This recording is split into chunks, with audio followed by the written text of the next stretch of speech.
Hello everyone. कैसे हो आप लोग? होपफुली सब ठीक होंगे और सबकी तैयारी भी अच्छी चल रही होगी। आज 8 मार्च को फोर्थ शिफ्ट में मेरा पेपर था एसबीआई पीओ प्रीलिम्स का। और ये वीडियो मेरी सेल्फ गिवन एनालिसिस है। पेपर ज़्यादा डिफिकल्ट नहीं था। हाँ, ये था कि लेंदी बहुत ज़्यादा था तो वो बनाने में टाइम तो लग रहा था। क्वेश्चन पहले इंग्लिश का खुला था, उसके बाद क्वांट्स का, फिर रीजनिंग का। हम लोग सबसे पहले इंग्लिश के सेक्शन की बात कर लेते हैं। रीडिंग कॉम्प्रिहेंशन में लगभग 9 से 10 क्वेश्चंस थे, जिसका टॉपिक था पिजन और उससे होने वाली लंग डिजीजेस, किस तरह उसका पॉपुलेशन बढ़ रहा है और कौन कौन सा मेथड है जिससे हम लोग उसको कंट्रोल कर सकते हैं। पैराग्राफ ठीक था लेकिन क्वेश्चंस उससे घुमावदार आए थे। उसमें ट्रू फॉल्स वाले क्वेश्चंस थे, 3 वोकैब था और एक फिलअप था। उसके बाद ज्यादा क्वेश्चन कैरी करने वाले 5 पैराजंबल के क्वेश्चंस थे 35 से 40 नंबर तक। और क्योंकि बिल्कुल लास्ट में था तो समय की कमी होने के कारण वो मेरा छूट गया। उसके बाद सेंटेंस रीअरेंजमेंट के 3 से 4 क्वेश्चंस थे। सेंटेंस बेस्ड एरर के 3 से 4 क्वेश्चंस थे और फ्रेज रिप्लेसमेंट के 5 क्वेश्चंस थे।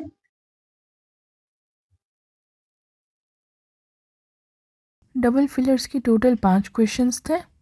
क्लोज टेस्ट था, ये इजी था, 6 क्वेश्चन उसके थे। और लास्टली वर्ड यूसेज के 2 क्वेश्चन थे। एक आइडल था IDOL और एक में कंफ्यूजन है, मुझे सस्टेन था या कुछ और था, ध्यान नहीं है। इंग्लिश में मेरे टोटल अटेम्प्ट्स बने थे 32। 5 तो मेरा पूरा ही पैराजंबल से छूट गया। एक दो क्वेश्चन मेरे आरसी के भी छूटे थे और इधर एक शायद कुछ छूटा था, ध्यान नहीं है। मूविंग ऑन, क्वांट्स में 3 क्वेश्चन क्वाड्रेटिक इक्वेशन के आए थे। पहले जैसे स्पीड मैथ्स के ज्यादा क्वेश्चन रहते थे तो इस बार सिर्फ और सिर्फ क्वाड्रेटिक इक्वेशन का ही मात्र 3 क्वेश्चन था। बाकी डेटा सफिशिएंसी से 2 क्वेश्चन था, एक एलसीएम रिलेटेड था और एक ट्रेन रिलेटेड था। उसके बाद टेबल डीआई आई थी, जिसमें फिक्शनल और नॉन फिक्शनल बुक्स के बारे में था। जैसे 5 से 6 क्वेश्चन था। इसमें बहुत ज्यादा टाइम कंज्यूम हो गया मेरा। ये मुझे पहले शायद नहीं लेना चाहिए था, उसके कारण अटेम्प्ट्स मेरे बहुत खराब हो गए। उसके अलावा एक बार ग्राफ बेस्ड डीआई आई थी, जिसमें बाइक्स और कार का दिया हुआ था वैल्यू और बाइक का अलग से दिया हुआ था। तो मतलब सिंपल था, वो ज्यादा लेंदी नहीं था। 5 से 6 क्वेश्चन थे, ये बन गए थे लेकिन टाइम लगा था। केसलेट जो था इसमें भी वही हुआ, देख करके इजी लग रहा था कि बन जाएगा। 3 शॉप थे, एबीसी और वायर्ड वायरलेस, इस तरह करके क्वेश्चन था। वो ये बनाते बनाते में फिर बाद में बना नहीं। 3-4 क्वेश्चन इसके आए थे तो इसमें भी बहुत ज्यादा टाइम गया। अरिथमेटिक के 10 क्वेश्चन थे, partnership based, mixture and alligation वाला, age related, mensuration related, etcetera. Maths में मेरा अटेम्प्ट 13 था, काफी कम है। 2-3 क्वेश्चन और बन जाते अगर इधर केसलेट में नहीं फंसती या वो फिक्शनल नॉन फिक्शनल बुक्स वाले में थोड़ा नहीं फंसती तो।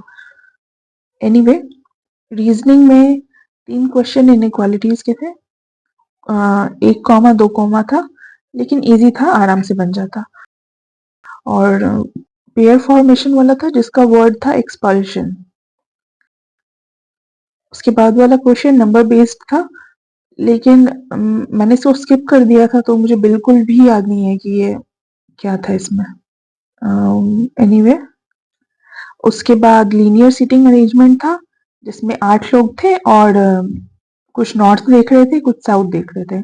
और ये था कि नॉर्थ देखने वाले लोगों की संख्या साउथ देखने वाले लोगों से ज्यादा थी।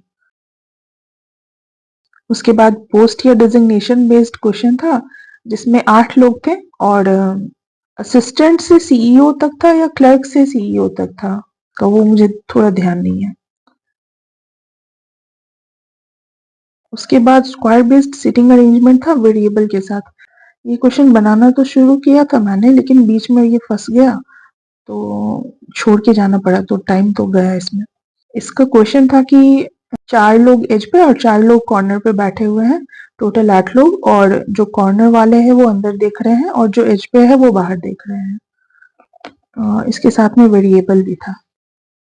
उसके बाद एक डे बेस्ड सिटिंग अरेंजमेंट था जिसमें 7 वेरिएबल दिया था अल्फाबेट वाला। क्या था वो तो मुझे याद नहीं है। मंडे से संडे तक का था और वेरिएबल था प्लेस। तो इसके टोटल 5 क्वेश्चंस थे।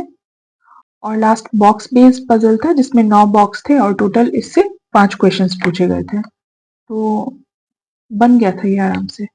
और इसलिए मेरे रीजनिंग में बने थे 23।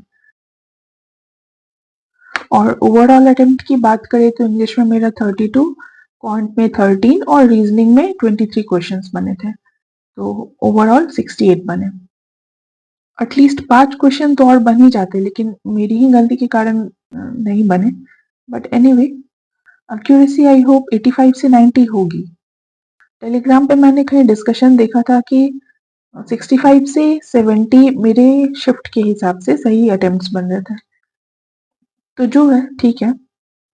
अच्छा है, एक और बात, एक रिक्वेस्ट थी, अरिथमेटिक आप लोग कैसे कर रहे हो नहीं कर रहे हो ये प्लीज बता देना, क्योंकि ये अरिथमेटिक के चक्कर में मुझे लग रहा है कि क्लर्क मेंस में प्रॉब्लम आएगा मुझे। एनीवे तो पेपर मॉडरेट ही था और नॉर्मलाइजेशन भी होगा और सबके लगभग इतने ही क्वेश्चन बने हैं, 5 से 7 ज्यादा 5 से 7 कम। तो जिनके पेपर 16 को है और 24 को है उनको ऑल द बेस्ट। और जिनके पेपर आज हो गए आप ये कमेंट जरूर करना कि आपने किस शिफ्ट में पेपर दिया और सब्जेक्ट वाइज आपके कितने बन रहे हैं। Good luck. और इस वीडियो को लाइक करना, शेयर करना और प्लीज चैनल को सब्सक्राइब करना। Good night and thank you.